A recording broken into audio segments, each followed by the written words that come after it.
Muchas gracias a Santiago y a Megan por estar con nosotros. Ellos son doctores ambos, se quieren presentar. Y bueno, el resto del tiempo es de ustedes. Muchísimas gracias por compartir, por darnos este tiempo de ustedes. Bueno, muchas gracias a ustedes. En realidad, la que va a dar la charla va a ser Megan. Nosotros, este es un tema, como ustedes saben, bastante polémico, sobre todo en nuestros días. Y bueno, nosotros somos médicos, pero no somos especialistas en el tema. Ninguno de nosotros es infectólogo, ni virólogo, ni inmunólogo. Y bueno, esto es un tema muy nuevo y como ustedes sabrán está en boga. Todos los días hay discusiones por Facebook, por todos lados. Y bueno, fuimos a repasar del tema y a ver qué información podríamos darle. Y yo creo que a la Iglesia nos toca también un tema de responsabilidad con este tema, porque la gente de afuera nos está mirando.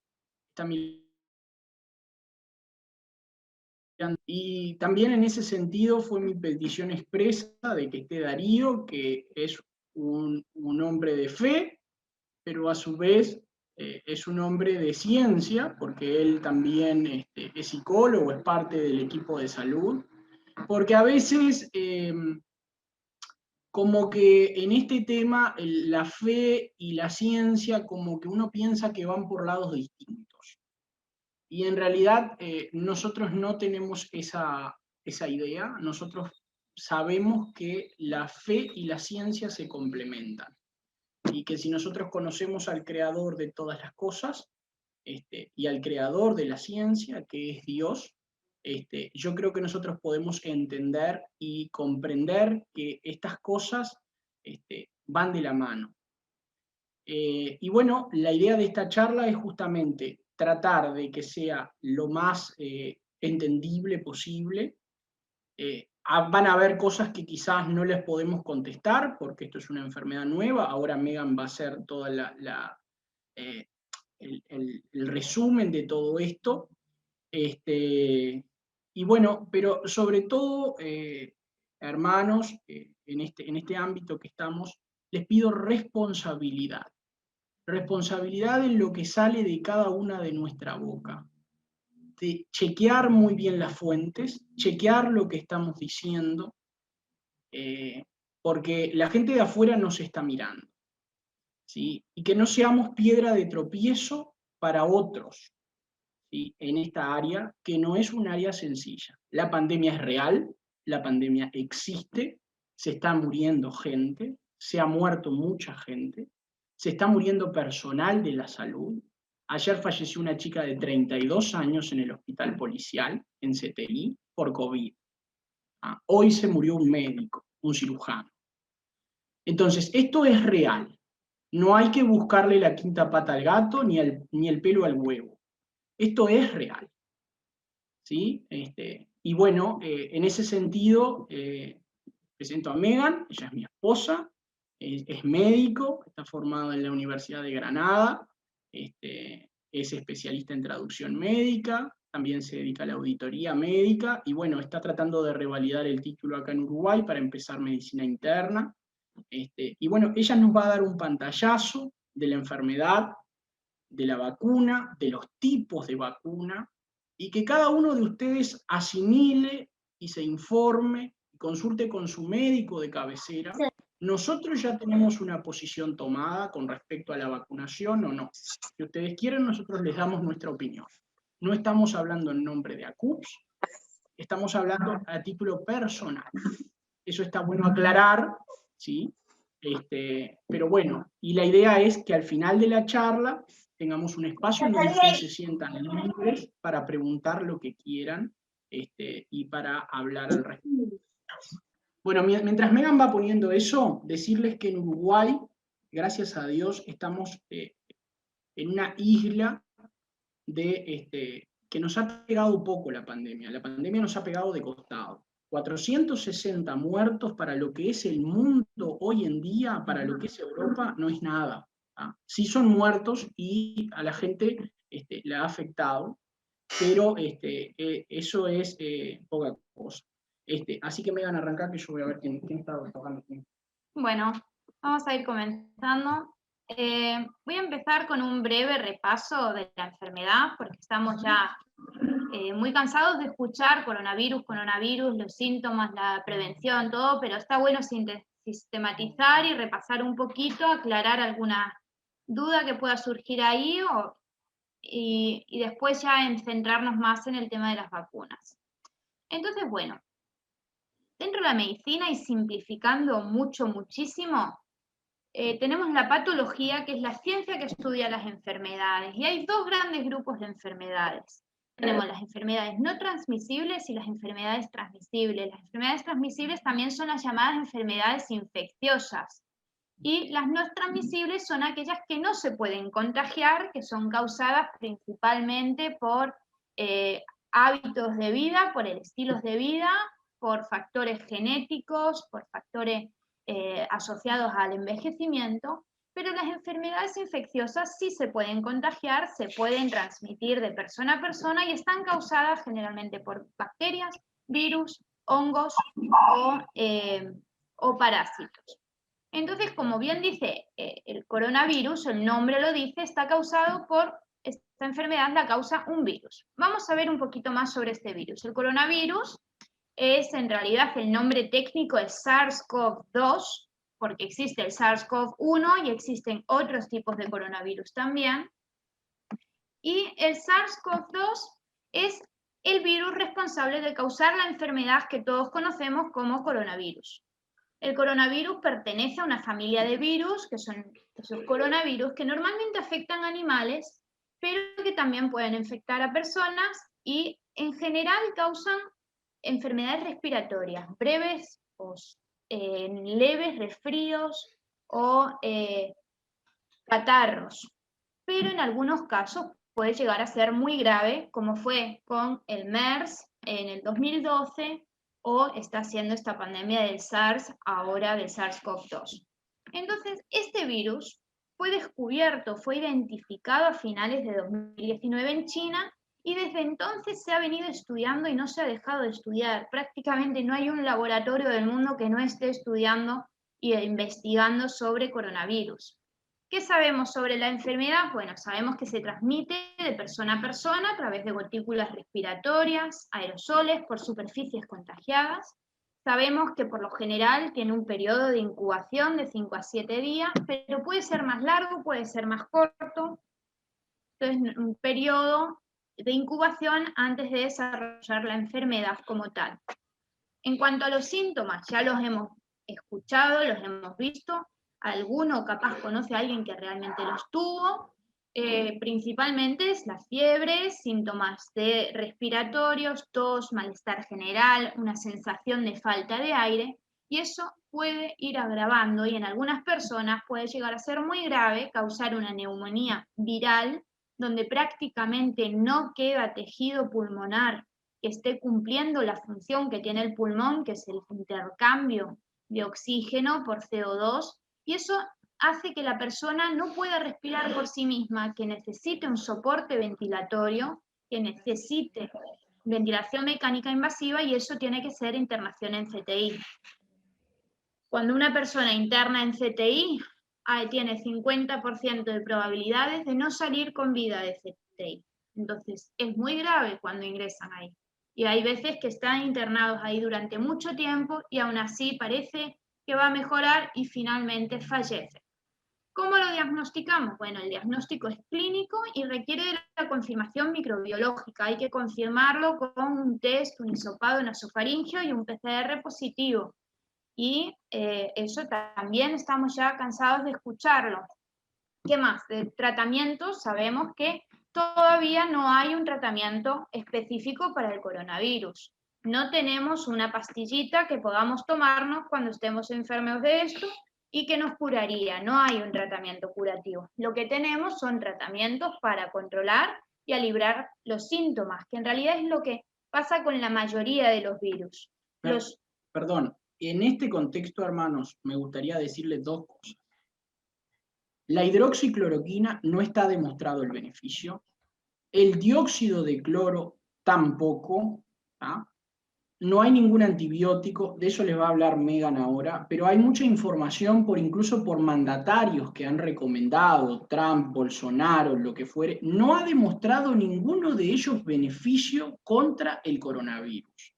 Hoy en día, si nos enfermamos de coronavirus, lo que tenemos que hacer es aislarnos. Es lo único que podemos hacer.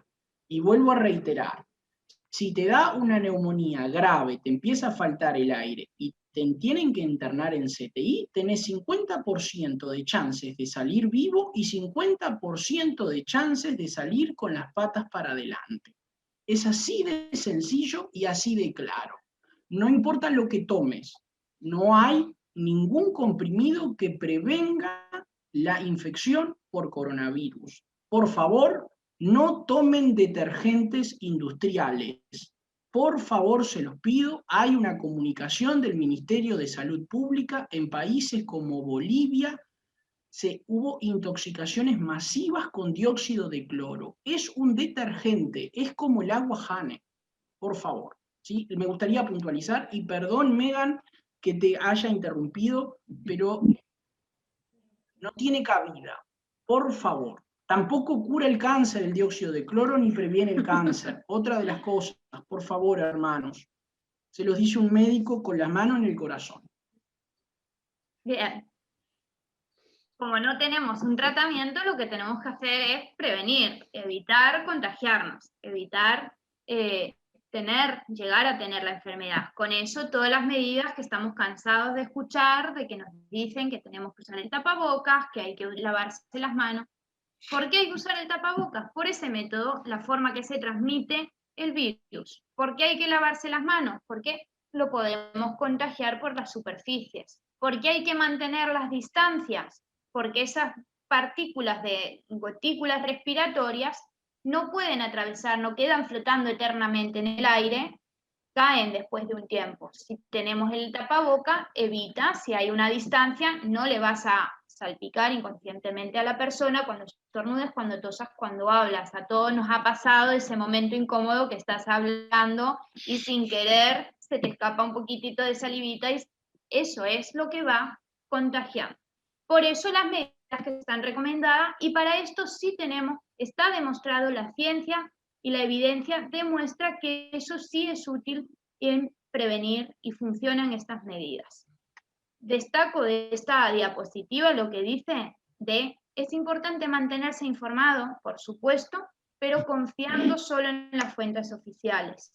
No sirve la información que nos han reenviado por WhatsApp, no sirve lo que compartió uno cualquiera en Facebook. Tienen que ser fuentes oficiales porque hay mucha información circulando por ahí, estamos saturados de información. Entonces siempre es importante contrastar, cuando vemos algo nuevo, es muy poco probable, si no lo leímos, no surgió en los últimos 20 años, si no salieron los científicos a hablar sobre eso, no es porque estén escondiendo información, es porque probablemente no sea cierto. Lo cierto y lo que está avalado por la ciencia se ha publicado abiertamente.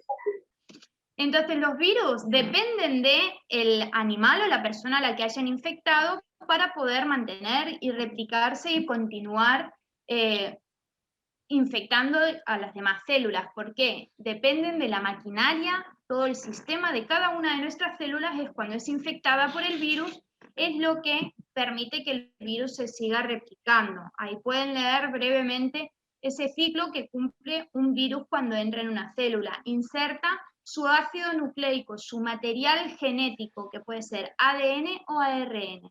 En el caso de los coronavirus es ARN, que es una molécula mucho más sencilla que el material genético que tienen las bacterias o que tenemos nosotros. ¿Ah? Entonces, ARN es una molécula que ellos insertan dentro de la célula, ahí se multiplica usando las estructuras de la célula, después a partir de ese ARN se generan proteínas y todas las demás partículas virales que forman el virus, y eso va a infectar al resto de las células del cuerpo y va a causar la enfermedad. En ese proceso, las células pueden quedar destruidas y eso va generando la enfermedad. Ahora, las vacunas. ¿Cómo funcionan las vacunas? ¿Qué son las vacunas? Las vacunas son un producto que nosotros generamos, que nosotros inyectamos al cuerpo humano con el objetivo de generar una respuesta del sistema inmune. ¿Por qué digo del sistema inmune? El sistema inmune es el sistema de defensas del cuerpo humano y su función es detectar cualquier cosa extraña que no sea del cuerpo, cualquier agente infeccioso, cualquier elemento que no sea propio del cuerpo, el sistema inmune va a reaccionar. Entonces, nosotros, sabiendo cómo funciona el sistema inmune, lo que hacemos con las vacunas es estimularlo a propósito. Le proporcionamos un virus o una bacteria, un componente del virus, un virus inactivado, o un virus muerto, un virus atenuado, con el objetivo de generar una respuesta inmune por parte del sistema inmunitario. Entonces, acá esta diapositiva es muy clara el proceso de cómo funciona la vacuna. La vacuna prepara al cuerpo a poder defenderse. ¿Cómo lo hace? El patógeno, es decir, el virus o la bacteria, tiene ciertos elementos que se llaman antígenos que activan la respuesta inmune. Entonces, la vacuna lo que hace es inyectar ese elemento del virus que genera la respuesta. Al generar esa respuesta, ¿qué es lo que se produce dentro del cuerpo? El antígeno lo detecta y los glóbulos blancos, que son las principales células del sistema inmune que defienden al cuerpo, producen anticuerpos para defender al organismo. Esos antígenos son eliminados y los anticuerpos van desapareciendo, pero esas células, los glóbulos blancos, quedan con una memoria, quedan con el recuerdo de que estuvieron expuestos a un elemento extraño. Entonces, en un futuro, si vuelven a entrar en contacto con ese mismo elemento, podrían reaccionar con más rapidez, con mayor efectividad y luchar contra el virus o contra el agente extraño. Entonces, ese es el fundamento en el que se basan las vacunas. Es una manera de prevenir la enfermedad, porque le estás preparando al cuerpo a que en caso de que entre en contacto con la enfermedad de verdad, ya estaría preparado para luchar contra ella. Y reaccionaría más rápido y, por tanto, no daría tiempo a que se desarrolle la enfermedad o que se desarrolle sus formas graves. Las vacunas funcionan, sabemos que funcionan. La gran mayoría de los uruguayos tienen el carnet de vacunas al día. La gran mayoría de ustedes estarán vacunados, habrán sido vacunados desde pequeños. Hay una gran tradición en Uruguay de cumplir con el calendario vacunal. Tenemos vacunas para más de 25 enfermedades humanas. Acá en Uruguay no son todas obligatorias, sino todas se dan. Las que se dan son las que son necesarias acá en este país por las latitudes en las que estamos, por las enfermedades más prevalentes que hay. Sabemos que las vacunas salvan vidas. Anualmente se estima que más de 3 millones de vidas son salvadas gracias a las vacunas. Y gracias a las vacunas se ha podido erradicar alguna enfermedad, como es la viruela. Ya no existe más en el planeta Tierra porque se consiguió vacunar a todo el mundo y ya ni siquiera nos vacunamos los más jóvenes, no estamos vacunados por la viruela porque no es más una amenaza para el ser humano.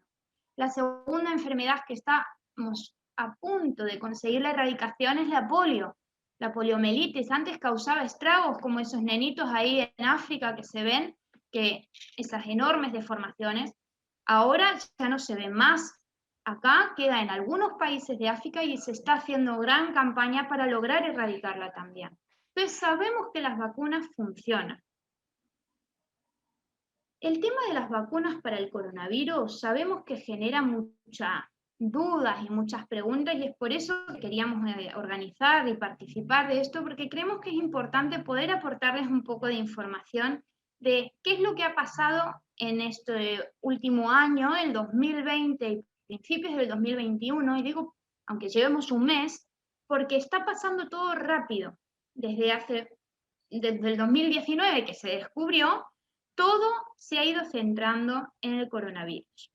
todos los laboratorios, todas las universidades, todas las fundaciones, todos los gobiernos han generado sus grupos de investigación sobre coronavirus.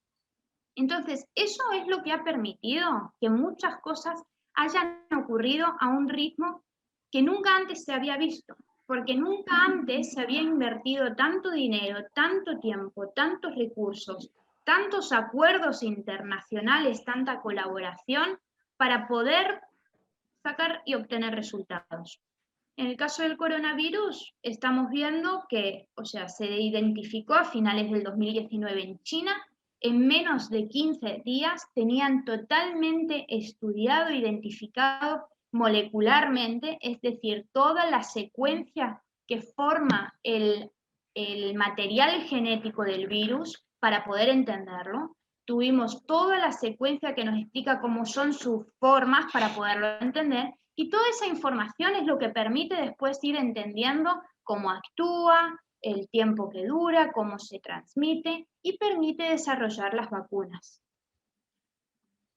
Para dejarla descansar un poquito a Megan también y para que tome un poco de agua, ustedes no saben, y ahora estamos viendo todos los efectos que ha generado en las otras patologías crónicas el coronavirus. Si bien en Uruguay nunca se suspendieron las consultas o lo que fuere, en otros países fue brutal. Por ejemplo, en el área del cáncer estamos dejando de diagnosticar miles y miles de cánceres diarios porque la gente no ha concurrido a hacerse la mamografía por el coronavirus, no se fue a hacer la colonoscopía por el coronavirus. Entonces, es un impacto tremendo que ha generado esta pandemia. Y ahora, si ustedes ven las noticias, el grupo asesor de investigación científica que asesora el gobierno está dedicado a evaluar cuáles fueron las consecuencias de haber centrado toda la atención en el coronavirus y haber dejado otras patologías crónicas, hipertensión, diabetes, enfermedades cardiovasculares. En países como el Reino Unido, la gente no consultaba si tenía un infarto porque tenía miedo a contagiarse del coronavirus y se moría en su casa con un infarto puesto. Entonces, es como dice Megan, todo el esfuerzo mundial, imagínense toda la ciencia del mundo estudiando esto. Esto no hay misterio en este tema. No es que no nos están ocultando información, acá hay información que no está bien, que no está clara. Bueno, hay información que quizás no está completa aún, pero es que todo el ámbito y toda la ciencia está tras esto. Y eso es lo que tenemos que pensar. Y bueno, no, queremos más tiempo, quiero tiempo para pensar si vacunarme o no. Bueno, no vamos a esperar que se siga muriendo gente para pensar si vacunarnos o no. Esa es mi opinión personal. Pero bueno, sígueme. Entonces, siguiendo con esto, ¿no? Todo el mundo se ha centrado en el coronavirus y eso ha permitido que se acorten los plazos de muchas cosas. ¿Por qué? El desarrollo de un nuevo fármaco, de una nueva vacuna, generalmente demora mucho tiempo por las etapas que tiene la investigación, por el dinero que requiere la investigación. Y por la cantidad de personas afectadas, el interés público que pueda tener desarrollar un fármaco para tal enfermedad o tal otra.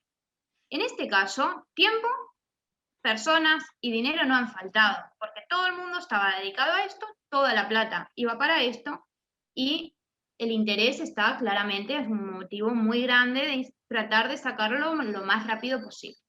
Dicho esto, no se ha saltado ninguna etapa fundamental en el proceso. Es decir, todos los checkpoints, todos los puntos de control que se tienen que cumplir para poder aprobar un nuevo fármaco o una nueva vacuna para usar en seres humanos se han cumplido.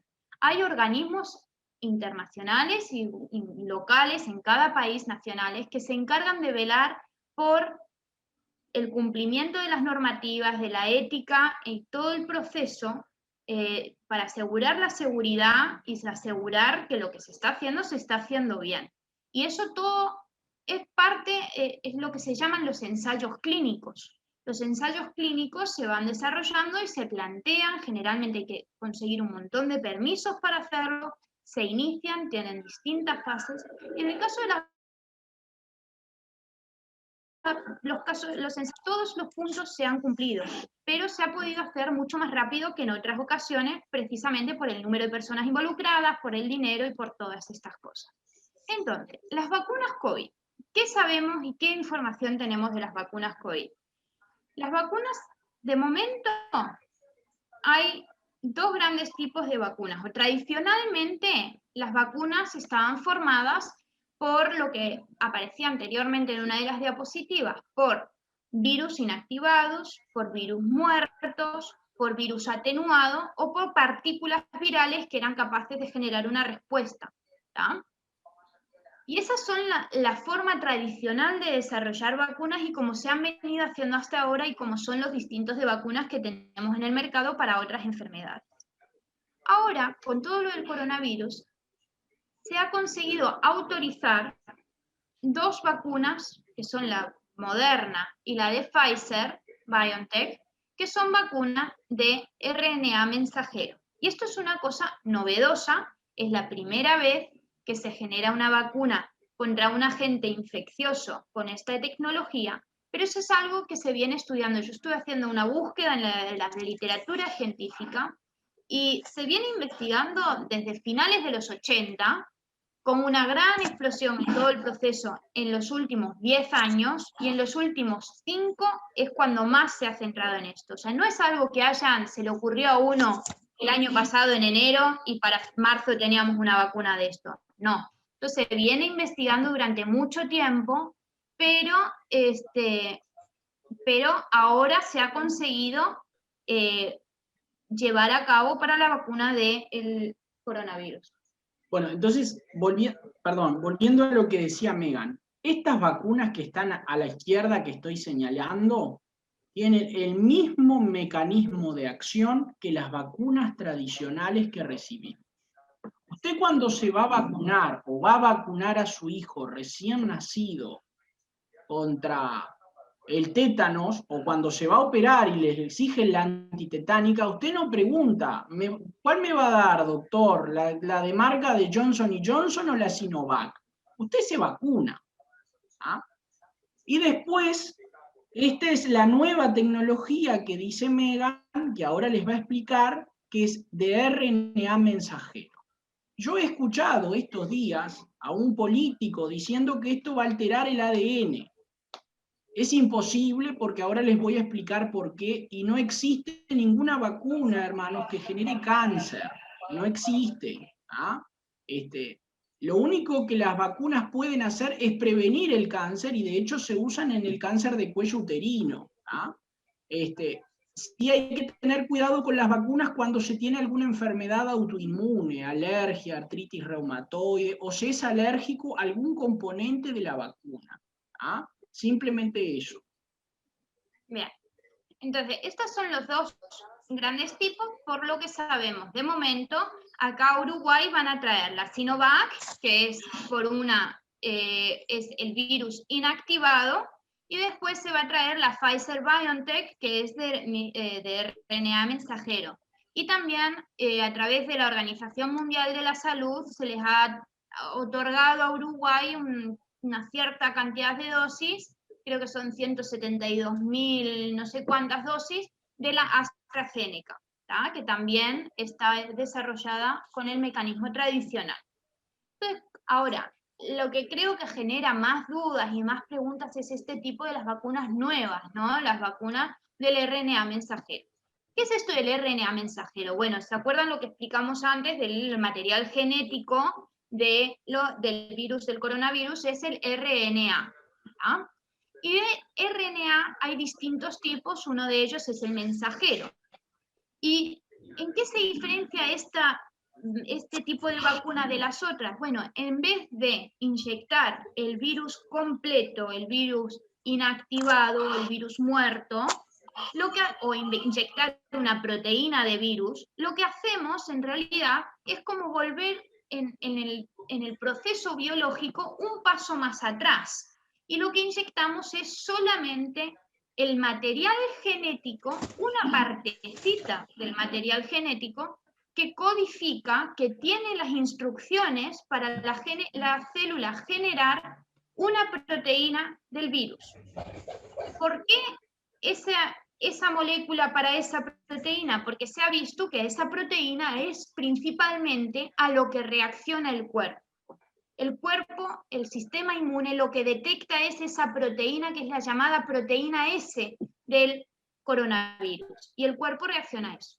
Entonces, esta vacuna lo que hacemos es inyectar el RNA que codifica para la proteína S del coronavirus con el mismo objetivo, que el cuerpo reaccione a el coronavirus, a esa proteína y genere los anticuerpos.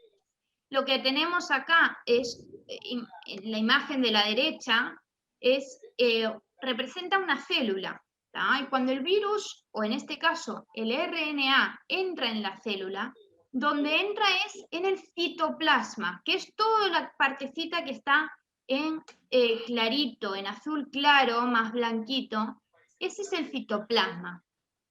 Nuestro material genético, nuestro ADN, nuestro genoma está en el núcleo, rodeado por una doble membrana. Jamás el ARN del virus va a entrar en contacto con el DNA del núcleo, porque están en dos partes distintas de la célula y no intervienen, no tienen nada que ver uno con el otro.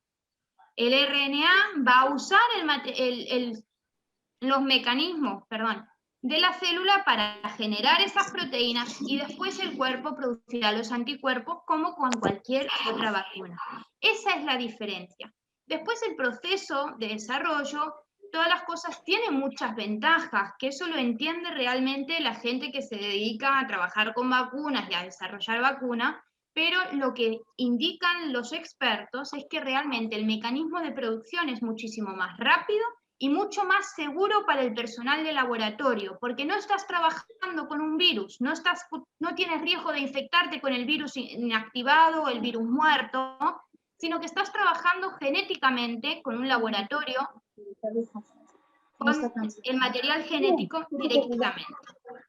Entonces, en Uruguay, ¿qué sabemos de esto en Uruguay? Como decía Santiago, en Uruguay realmente la pandemia casi que nos ha pasado de lado un poco. Desde el 13 de marzo, el famoso 13 de marzo que entró el primer caso de coronavirus en Uruguay, hasta hoy lo estamos viendo todos los días, nos dan la actualización. Pero bueno, a día de ayer ha habido 43.804 casos. No lo pude actualizar con los datos de hoy porque no los habían publicado antes de esta charla. Pero si miramos los números, hemos tenido 43.000 casos, pero solo han fallecido 500 personas, no llega a 500, 476. Y sí, terrible, trágico cada una de esas muertes. Ojalá y no hubieran ocurrido. Pero si comparamos estos números con los que se han vivido en otros lugares, personalmente yo tengo familia en Inglaterra, en España y en Francia, y muchos amigos en Estados Unidos, los números son espantosos. La situación en esos países es horrible. En Inglaterra no hay una persona que no tenga no hay una familia donde no haya fallecido alguien. En España no hay una iglesia que no se haya visto afectada, que no hayan estado orando por al menos uno de sus miembros que haya estado internado en CTI. Acá, por suerte, gracias a Dios, no hemos vivido esa realidad.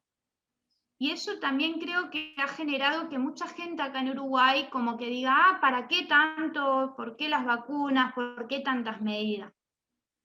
Creo que hay que ser cautos y hay que ser sabios, y creo que tuvimos, en ese sentido, acá en Uruguay se implementaron muchas medidas que al principio parecían como muy drásticas para los pocos casos que habían, pero precisamente gracias a esas medidas se mantuvo muy estable. Hasta ahora, hace unas semanas que empezaron a aumentar los casos, pero también se empezaron a relajar ciertas medidas, se empezaron a abrir muchas cosas, y eso puede haber contribuido a que aumentaran los casos. Pero acá en Uruguay realmente hemos sido bendecidos y no hemos tenido tantas cosas. teniendo en cuenta los antecedentes que tiene Uruguay de vacunarse, con el coronavirus no debería de ser distinto. Deberíamos de seguir siendo los ciudadanos responsables que hemos sido siempre, de preocuparnos por el otro, de preocuparnos por la salud pública y trabajar para que todo el mundo tenga una cobertura de salud. Y la mejor forma que eso lo podemos hacer es con las vacunas. ¿Por qué? Las vacunas van a permitir cubrir y van a permitir, antes de que nos infectemos, prevenir, porque uno de los requisitos para todos los estudios que se hicieron era no haberse contagiado previamente de coronavirus para poder recibir la vacuna. Bueno, acá en Uruguay la gran mayoría de la población no la recibió, o sea, no se contagió. Entonces, tiene todo perfecto para poderse generar la respuesta adecuada con la vacuna, porque la vacuna le va a permitir generar esos anticuerpos antes de llegar a exponerse. Ahora, lo que sabemos que las vacunas que van a llegar van a ser la Pfizer, la de la Sinovac y las de AstraZeneca.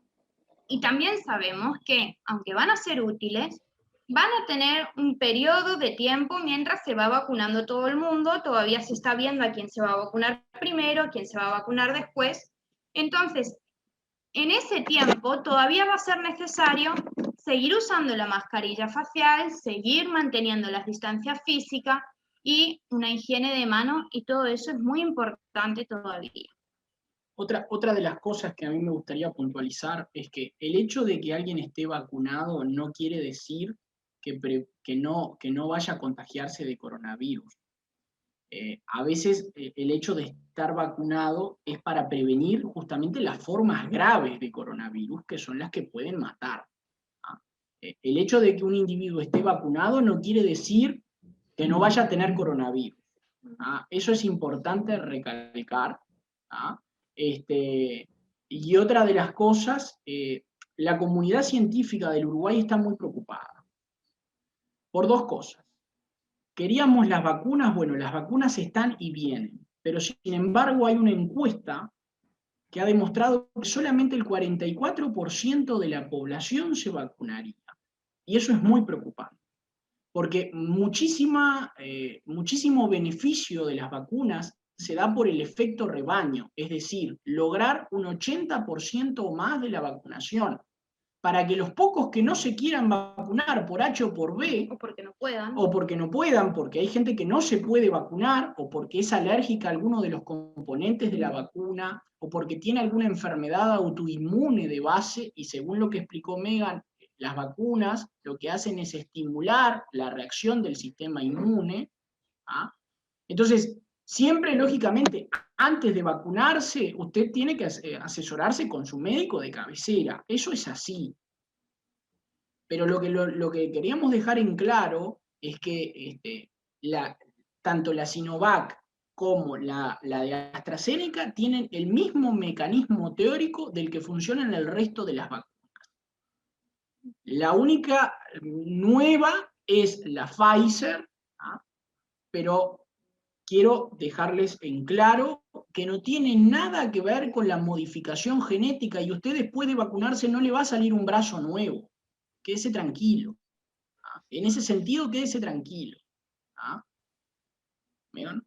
Bueno, entonces, esa es un poco el resumen. ¿Y dónde quedamos nosotros? ¿No? Porque dentro de la iglesia han surgido muchas voces que estaban un poco en contra, gente que quería, que estaba más en acuerdo, gente que empieza a creer que esto es el apocalipsis, es el fin del mundo y todo está terminando y esto es un castigo divino y no hay que creer, hay que tener fe.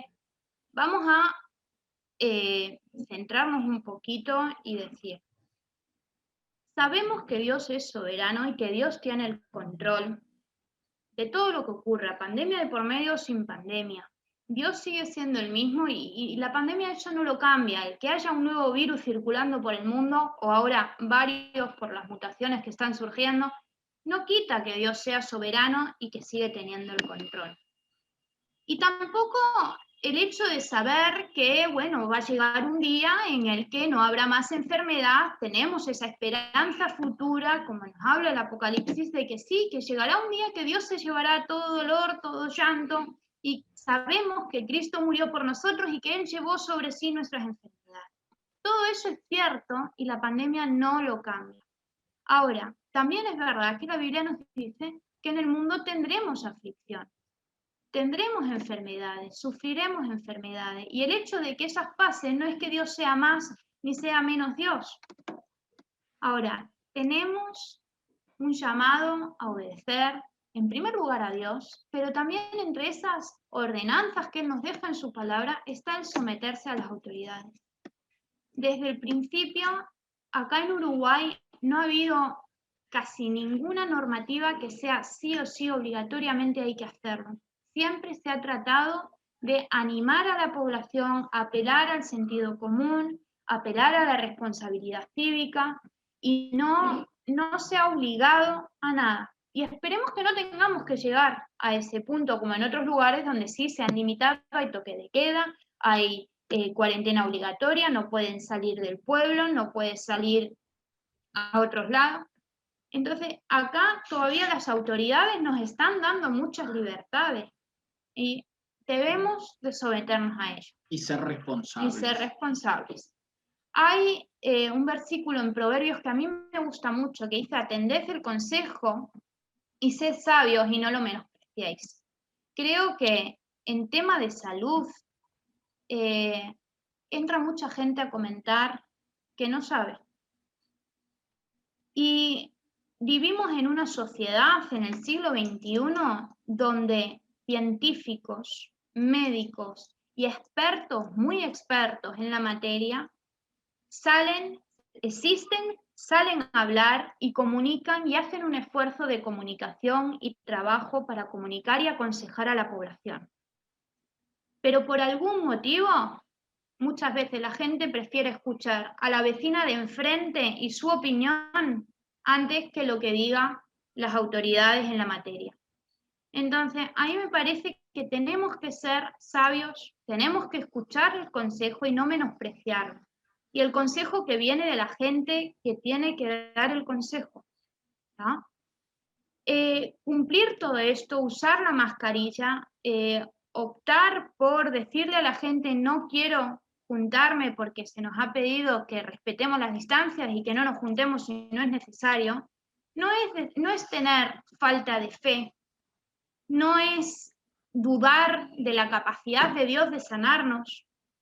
Me parece que es más una cuestión de amor al prójimo, de amar al otro, respetarlo y no querer que el otro se contagie, no ser responsable y respetar las autoridades. Una de las peores cosas que está teniendo, o sea, de las muchas cosas negativas, es el impacto que está teniendo en la salud mental de los trabajadores de la salud. El cargo de conciencia que tienen constantemente, el miedo constante de poder ser ellos quienes contagien a sus seres queridos y pudieran llegar a ser responsables de la enfermedad o el fallecimiento de un familiar o un amigo cercano. Eso es una cosa impresionante, estar cargando constantemente con eso, ¿no? Entonces, cumplir todas estas medidas es una forma de amar al otro, de cumplir y de respetar al otro y respetarnos también a nosotros mismos y en todo eso ser un reflejo también de lo que Dios nos pide, que nos amemos los unos a otros, que respetemos, que hagamos las cosas y seamos sal y luz, ¿no? Entonces, como reflexiones finales antes de pasar a las preguntas, que seguro que tendrán más dudas, no hemos querido entrar en muchísimo detalle en todos los aspectos científicos porque sabemos que es complejo, hay muchas cosas que se nos escapan a nosotros que hemos estudiado medicina, porque como dijo Santi, no somos expertos en vacunas ni somos expertos en virus, entonces sabemos que no es fácil y hemos tratado de explicar la información más relevante. Ahora, si tienen dudas puntuales sobre algún aspecto, podemos tratar de resolver esa duda, tratar de entrar en un poquito más de detalle y aclararlo. Pero la ciencia y la fe van de la mano. No están enfrentadas. De hecho, muchísimos científicos nobeles fueron cristianos, porque cuanto más estudiaban, cuanto más conocían de la ciencia, más se acercaban a Dios, porque veían que un poco de ciencia te hace creerte soberbio y que sabes, pero cuanto más sabes, más te das cuenta que no sabes nada. Y cada vez te terminás mirando a Dios para las respuestas y no las tienes. Y eso casi que nos lo dice Proverbios, ¿no? El Señor es quien da la sabiduría, el conocimiento y la ciencia brotan de sus labios. Entonces, bueno, con estas ideas en mente, eso era un poco lo que habíamos preparado. Y bueno, tenemos un tiempo para escucharles, como decía Piera, les pedimos que puedan levantar la mano y ser ordenados, creo que ya están acostumbrados a la dinámica de cómo trabajan habitualmente, así que bueno, vamos a tratar de resolver las dudas que puedan tener. Y mientras ustedes se van organizando con el tema de las preguntas, fue justamente por esto que pedimos la presencia del pastor Darío Cervé. Porque para nosotros es nuestro pastor y es un apoyo espiritual, ¿sí? Y es la manera, porque de alguna manera, no sé, pero a veces hay muchísimas voces, y nosotros no queremos que la iglesia sea un punto de rebelión o de desacuerdo o un núcleo que haga caso omiso a todas las cosas que dicen las autoridades. Porque los de afuera nos están mirando. Los de afuera están viendo cómo nos comportamos. Los de afuera nos están viendo si nos reunimos, cómo nos reunimos, si cumplimos los protocolos. Es una forma de testificar también el cómo comportarse con esta pandemia. Y tenemos que ser responsables, hermanos. Por favor, si usted tiene una posición tomada y usted no quiere hacer caso omiso a lo que dicen las autoridades, los científicos, el GACH, el Instituto Pasteur, no sé, hágalo, usted está con su libre albedrío, pero no sea piedra de tropiezo para otros. Y no diga que es porque tu religión te lo dice. Bueno, y también eso, el tema de espiritualizar esto, espiritualizar la pandemia. Volvemos a lo que decía Megan, Dios es soberano y Dios está en conocimiento de todas las cosas. Y porque usted use un tapabocas, usted no va a ser menos cristiano y usted no va a tener menos fe. Y porque usted se vacune para prevenir una enfermedad, usted no va a ser menos cristiano, usted no va a tener menos fe. Y bueno, en ese sentido fue también, y bueno, nosotros tenemos nuestra recomendación de la vacunación propia, nuestra. Pero discútalo con su médico e incluso en el ámbito médico también hay muchas cosas que están en boga, que hay muchos médicos que están decididos por no vacunarse, y es una posición válida la de cada uno. Nuestra posición es esta, pero preguntan nomás lo que quieran. Dejo de compartir, así podemos verles la pantalla a todos, o sea, las caras a todos ustedes y pueden participar. A mí me interesaría saber un poco más sobre los efectos adversos y en el caso de una crisis alérgica, ¿cómo saber de antemano si no somos alérgicos a algún componente de la vacuna? Bien. Los principales estudios, los estudios más grandes han sido de la vacuna que viene para Uruguay, la Pfizer, la BioNTech, que es la de RNA. Y por lo que se ha visto, ellos han hecho el estudio, se ha vacunado a más de 20.000 personas. Con la vacuna el estudio tenía 40.000 personas que participaron, 20.000 recibieron la vacuna y 20.000 recibieron un placebo. Y de todas esas personas... Perdón, un placebo es una sustancia, póngale agua, le dan para pensar que está siendo vacunado, porque hay un efecto psicológico también de recibir una medicación. Uno puede empezar a sentir cosas o no sentir cosas. Entonces, 20.000 recibieron actualmente, o sea, de verdad la vacuna, 20.000 recibieron un componente que parecía la vacuna y no lo era. De todas esas personas, ninguna tuvo reacciones graves, severas. Hubo una persona que tuvo una reacción alérgica y el tema de, que es lo que se llama una anafilaxia. Eso son valores que son más bajos que lo que dan otras vacunas. Otras vacunas generan más efectos adversos más frecuentemente y más efectos graves más frecuentemente. en los estudios que hay publicados hasta la fecha, que han sido estudios muy grandes, con muchos participantes, no se han recopilado, no se han registrado efectos adversos muy graves. Los principales efectos adversos que había eran efectos adversos leves como en cualquier otra vacuna, eran efectos sobre todo inflamatorios, de dolor en la lesión, en el área donde se recibe la infección, un sentimiento de sentirte un poco más cansado el día que se recibe la vacuna. Algunos decían que era un poco más notable después de la segunda dosis, porque no lo he dicho, pero todas las vacunas se suele dar, bueno, estas del coronavirus se dan 2 dosis, se ha visto que funciona a lo mejor es dándolo al día 1 y al día 28, o sea, al mes. Es como mejor se está funcionando. Posiblemente más adelante modifiquen ese esquema y en vez de al mes se dará a los 2 meses o a los 3 meses y posiblemente haya que dar una dosis de recuerdo X años más tarde. Eso está por verse, todavía se está estudiando, como es lógico, ¿tá? Porque llevamos solamente un año de la pandemia y 9 meses desde que se empezaron los estudios del desarrollo de la vacuna.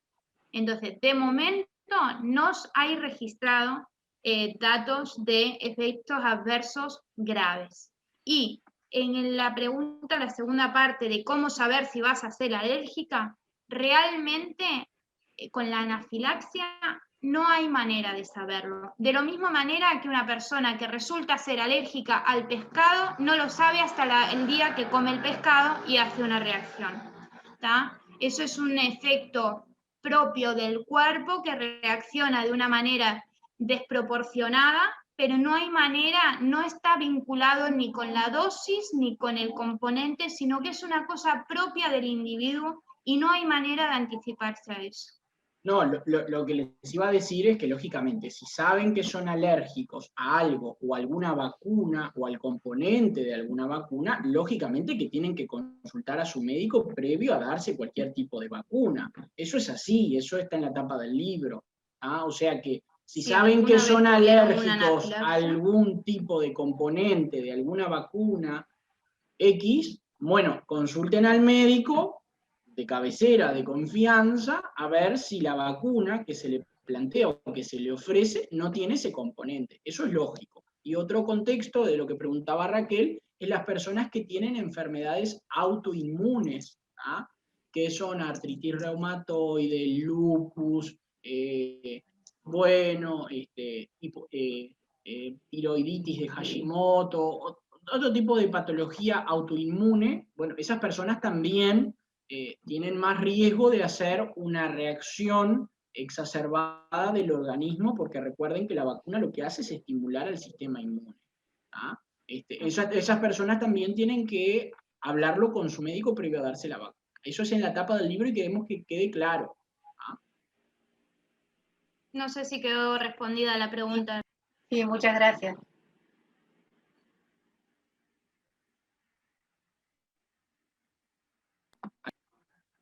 Yo tengo 2 preguntas. Tenía más, pero la mayoría ya Megan les respondió, Santiago. 2 preguntas. Una, no sé si a ustedes estrictamente como médicos, pero ¿por qué ustedes creen que causó tanta revolución, tantas incógnitas esta vacuna? Yo no recuerdo que nos hayamos planteado tanto con otra vacuna. Sí he visto, porque me ha pasado como mamá, con mis hijos, ¿vieron ese dicho que dice cada médico con su librito, con todo el respeto a los médicos? Bueno, me ha pasado que la pediatra de mi hijo me dijera que le diera la vacuna de la gripe y que la neumóloga me diga de ninguna manera, porque no sirve para nada, ¿no? Entonces, pero de todas formas, yo no recuerdo que se haya armado tanto revuelo por la vacuna de la gripe, por ejemplo. Algunos se vacunan, otros no, pero no a este nivel. ¿Por qué se generó esto, sí? Y todos estos fantasmas que vemos y que al final a uno lo hacen dudar. Y la otra pregunta sí es más científica, digamos, porque se está diciendo por ahí, que no sé si es verdad, que esta vacuna nos cubriría por un lapso de unos 3-4 meses. Y no nos pasa eso con la mayoría de las vacunas. De hecho, algunas no nos la damos nunca más. Entonces está la duda, bueno, me vacuno hoy, bárbaro, ¿y qué pasa si en junio se me venció la vacuna y me tengo que volver a vacunar? ¿Qué pasaría? Gracias. Bueno, con respecto a la primera pregunta, la segunda pregunta se la dejo a Megan. Con respecto a la primera pregunta, yo creo que esta es una pandemia muy, de alguna manera, cholula, diciéndolo de otra manera, o muy, en donde hay muchos programas que se dedican a eso, salen médicos todo el tiempo hablando, e incluso fue una pandemia muy polémica porque todavía no se sabe cómo se inició. La OMS está estudiando eso. ¿Ah? Afectó a todo el mundo. ¿Ah? Eso es otra cosa. Y después hubieron muchísimas posiciones encontradas, muchísimos mandatarios, como ustedes sabrán, negaban la existencia. Bueno, no voy a dar nombres, ustedes saben, del vecino país, del norte. Esto es una pandemia muy polémica, Estados Unidos que se quería retirar de la Organización Mundial de la Salud, se generó muchísima prensa. Es como que estamos siendo espectadores de todo el desarrollo de algo científico que normalmente nunca somos espectadores. Nosotros sale un nuevo antibiótico para X cosa, y nosotros sabemos que salió un antibiótico para X cosa, pero no estamos... Exacto, cuando te da el médico, no, mire, salió un nuevo antibiótico para esto, déselo porque es bueno, y usted está viendo el final de la película, pero acá estamos viendo todos los días la película y es una película muy polémica. ¿Ah? Entonces, esto ha generado un revuelo. ¿Ah? Hay gente que niega, y gente que dice que no existe, y gente que dice que no se va a vacunar, y gente que dice que se va a vacunar, y gente que dice que es el apocalipsis, y gente, bueno, entonces, lógicamente, incluso los médicos estamos a veces tan abarrotados de información, que nos es difícil decantar por un lado o por el otro. No les pasa solo a ustedes, a todos nos pasa. Creo que entra mucho el hecho de que es una pandemia que ha afectado a todo el mundo y que nos ha cambiado radicalmente la forma en que hacíamos las cosas. Nos ha hecho replantearnos cómo hacemos todo, nos ha hecho replantearnos qué es lo importante y qué no. Y eso, cuando te tocan lo que realmente te interesa, eso duele, molesta, incomoda. Entonces, sumado a eso, tenemos, como dice Santi, el bombardeo constante de información. O sea, todos los días coronavirus ha sido titular durante los últimos, bueno, casi un año. Todos los días coronavirus es titular. Primera página. Entonces, cada paso de la evolución de la pandemia en todo el mundo, porque nos está afectando a todo el mundo, se ha ido reportando.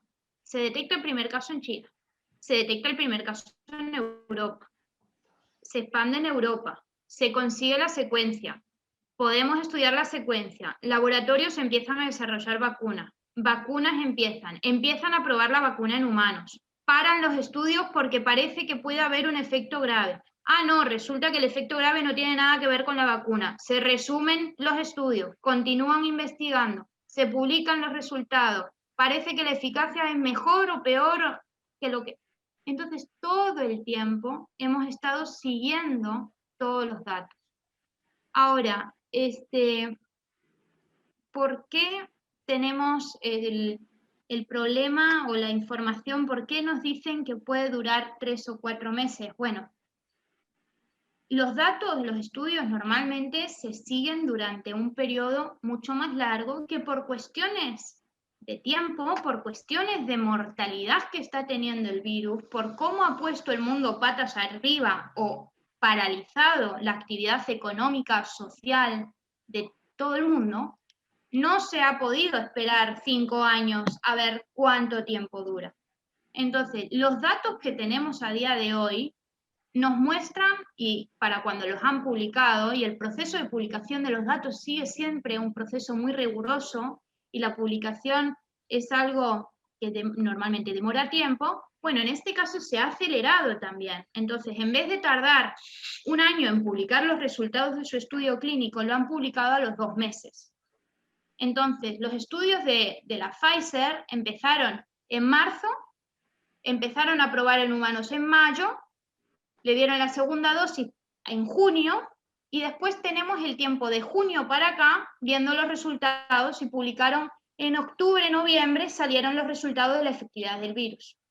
Entonces, no podemos tener más datos de más tiempo de cuánto dura la efectividad, porque realmente es que recién se la dieron, no hace ni un año que recibieron la vacuna. Entonces yo no puedo saber si duró más de un año. El mecanismo de aprobación de este tipo de fármacos, de estas vacunas, es lo que se llama aprobación acelerada. Porque no hay otra cosa. No tenemos otra cosa para hacer. Se da mucho en los medicamentos oncológicos. Si no tenés otra cosa para hacer y el fármaco demostró algún beneficio y la situación es caótica como lo es con el coronavirus a nivel del mundo, se da una aprobación acelerada y es de pensar. No vamos a sentarnos a esperar abajo el árbol que se siga muriendo gente, tenemos que hacer algo. Entonces, en el planteamiento original de los estudios tienen el plan de seguir los que recibieron, esos 20.000 que recibieron la vacuna, los van a seguir estudiando durante 2 años.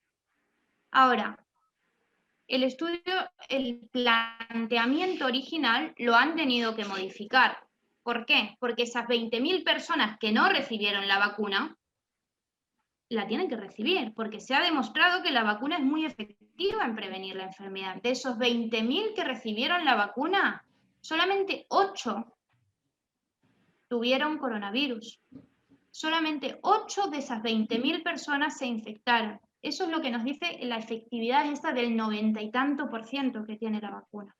Para ponerlo eso en comparación con otras vacunas, la vacuna de la gripe, que me imagino que muchos de ustedes se la dieron el año pasado cuando el gobierno hizo el llamado a vacunarse, esas vacunas solamente tienen una efectividad entre el 40 y 60% dependiendo del año.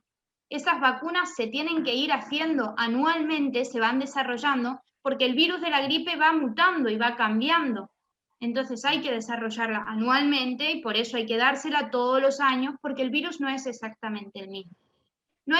Nosotros no tenemos la máquina del tiempo para predecir si el coronavirus va a mutar de una manera tan grande que las vacunas desarrolladas no sirvan. De momento, todo apunta a que no, a que las mutaciones que han habido, y las sabrán porque es la forma que tienen los virus de asegurar su supervivencia, es ir mutando, al pasar de más personas a más personas, más van a mutar, eso es lo que, no hay nada que nos indique que no vayan a seguir cambiando y que las vacunas vayan a dejar de ser efectivas y que esa efectividad que se ha logrado que vaya a dejar de servir. Capaz que hay que darse una dosis de recuerdo, pero probablemente no sea anual como el de la gripe. No parece que tenga que ser así. Pero todavía falta un poco de información en ese sentido, precisamente porque no ha dado el tiempo para desarrollarlo todavía.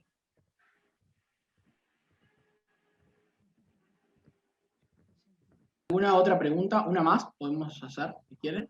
Si alguien quiere preguntar algo más. Yo quería hacerte una pregunta, Santi, a los dos. ¿Cuántas dosis se han administrado en las vacunas en diferentes países? Más o menos. ¿Tenés más o menos un cálculo? Sí. Depende de la vacuna. Las que más se han estudiado son la Pfizer, la BioNTech y la Johnson Johnson.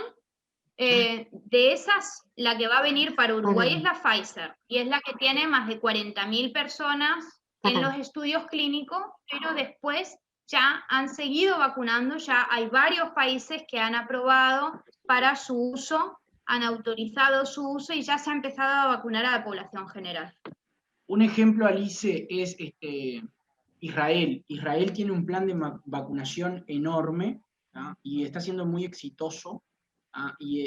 Es como que Israel es el pequeño laboratorio a nivel poblacional de la vacuna, y está logrando, si quieren, busquen información en alguna fuente confiable, cómo es el mecanismo de la vacunación en Israel y cuáles son los resultados que están obteniendo ellos. Están obteniendo buenos resultados, sobre todo con la tasa de infección del virus y con los cuadros graves. Y bueno, siempre se buscan países chiquitos para hacer la prueba de cómo funciona esto a nivel poblacional. Dicho todo esto, las vacunas se van a empezar a dar a nivel internacional, pero tienen lo que se llama una advertencia de vigilancia, que es que van a seguir recopilando todos los datos posibles sobre las vacunas. Todo médico que administre una vacuna va a tener un seguimiento y en el momento que haya cualquier cosa que pueda sugerir que es un efecto adverso, se va a reportar, se va a estudiar y se va a seguir controlando. No es que se libere al mercado las vacunas y después ya no se sigue investigando, no. Esto va a seguir teniendo un control muy estricto y se va a seguir controlando y se va a seguir generando información. Y eso es lo que va a permitir ir ajustando y viendo si se mantiene las 2 dosis o si se hace una dosis ahora y otra dentro de 6 meses o si hay que dar la de recuerdo. Eso se va a ir definiendo, pero de momento lo que se testeó fue darlo hoy y darlo dentro de un mes y se ha visto que ese plan funciona. Así que si eso funciona se va a empezar a implementar porque urge, porque se está muriendo mucha gente. Capaz que acá en Uruguay no, pero en el mundo se está muriendo mucha gente. Entonces urge empezar a aplicar algo que funciona. Capaz que después se puede ajustar para que funcione mejor, pero de momento lo que se ha demostrado con los estudios es eso. No, y otra de las cosas es que hay efectos adversos que son muy poco frecuentes. Por ejemplo, un efecto adverso en 1.000.000 de vacunados. Eso se empieza a ver cuando se vacuna masivamente, no se ven los ensayos clínicos. Esas son otras cosas por lo que decía Megan. Todo medicamento que sale del mercado se va monitorizando. Esto no es que largan la vacuna y ya está. Esto se está reportando todo el tiempo y cuando se van reportando efectos adversos, incluso los medicamentos pueden ser retirados del mercado. Capaz que oyeron hablar de algún caso de X medicamento que generó un efecto adverso grave y lo sacan del mercado. ¿Ah? Y bueno, otra de las cosas que decía Megan es que generalmente la percepción, y vuelvo a reiterar, la percepción de riesgo que tiene el uruguayo de la pandemia es bajo, porque no hemos vivido la mitad de las cosas que vivió el resto del mundo. Así que demos gracias a Dios de que estamos en el Uruguay y actuemos responsablemente. Eso es nuestro consejo. Y bueno, usted con la almohada pensará, verá, hablará con su médico de cabecera y definirá cuál es su actitud frente a esto. Pero sobre todo les pedimos extrema responsabilidad en el manejo de la información. Y ya les paso el chivo, en ACUPS, el área médica está organizando una charla en donde vamos a tener así médicos especialistas en este tema, porque nosotros de alguna manera algo manejamos, pero tocamos un poco de oído y hay cosas en donde quizás que hacemos un poco de agua. Entonces, el profesor Sabio, que es infectólogo del Hospital Evangélico, ya nos confirmó que va a participar, y ahora estamos haciendo contactos con gente del Instituto Pasteur, que es el instituto de referencia, que generó una serie de test y que permitió que el Uruguay fuera de vanguardia en un principio en esta pandemia, y uno de los investigadores, como ustedes saben, si miraron la prensa, salió en Nature, que fue el único investigador latinoamericano que salió como personalidad del año, por generar un test que nos permita a los uruguayos hacer un testeo masivo, porque al principio no habían test, no habían hisopos, no habían test, no se podía comprar porque era tanta la demanda. Y en el Uruguay nunca hubo falta de test. Y le digo yo que soy médico y que estoy indicando test todo el tiempo. La gente me preguntaba, doctor, ¿son verdaderas las cifras del coronavirus? ¿Hay tan poca gente o nos están mintiendo? No se está mintiendo nada. Las cifras que son. Así que de alguna manera nosotros como uruguayos también tenemos que sentirnos orgullosos de que en Uruguay tenemos gente preparada. Y no salga a repetir lo que dice el vecino o la vecina de enfrente. Asesórese antes de hablar y si no, musarela. Si usted no se quiere vacunar, está bien, está en todo su derecho, pero quédese quieto. Y lo mismo, no porque lo hayamos dicho nosotros, ¿no? Nosotros lo hemos leído, nos hemos documentado. O sea, yo personalmente no he visto un coronavirus en el laboratorio, nunca, no pisé el laboratorio. Ahora, la gran mayoría de los médicos tampoco, dependemos de los que están haciendo la investigación y los que están en primera línea.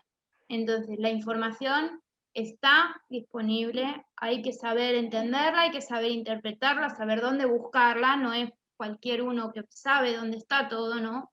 Pero no es nuestra palabra, ¿tá? Nosotros hemos tratado de reflejar lo que la investigación y la evidencia nos ha revelado, pero más que eso, no podemos hacer. Muchas gracias.